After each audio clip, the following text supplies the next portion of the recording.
gaano kadalas dapat gawin ang banal na hapunan. Actually, ay madalas po itong gawin ng mga unang Kristiyano tuwing nagtitipon-tipon sila sa araw ng linggo. Ibig sabihin, wala pong takdang bilang kung gaano kadalas ito dapat gawin. But the more often na ginagawa ninyo ito, ay the more na ipinapahayag ninyo ang kamatayan ng Panginoon hanggang sa kanyang muling pagparito. So, pwede po ninyo itong gawin weekly o monthly. Ngunit ang importante ay magawa ninyo ito tuwing Feast of the Passover. Hindi po ito fixed date, kaya isearch na lang po sa internet kung kailan ito para sa susunod na taon.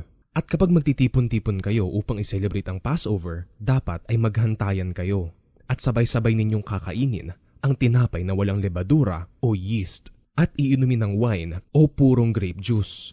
Ang tinapay na walang lebadura ay sumisimbolo sa katawan ni Kristo na inihandog niya para sa atin. Habang ang wine naman ay sumisimbolo sa bagong tipan na pinagtibay ng kanyang dugo.